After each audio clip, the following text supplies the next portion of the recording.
Sizlarga bir ya'ni latoiflardan ulashmoqchiman. Sofixon To'ram rahmatullohi alayhining xotini xunuk bo'lgan ekan. Bir kun Sofixon To'ram ma'lum ayaga, xotiniga, ayollariga aytibdilar. Bu xonim Alloh subhanahu va taolo chiroyini, jamolni taqsimlayotganda kech qolib qo'ygan ekanlar-da, degan ekanlar.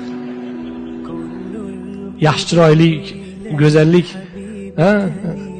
tugab qolib oxirgi ilashib qo'ygan ekansiz debdilar.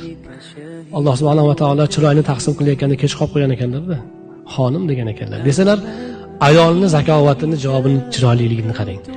Nimaga ular deyapsiz? U yoqmasam ana degan gap yo'q.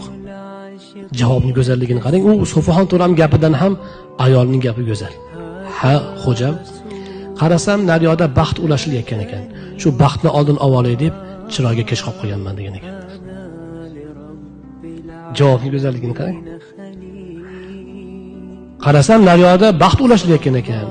Shu baxtni oldin ololay deb shoshib chiroyga kech qolib qo'yganman deb xo'jam degan ekanlar.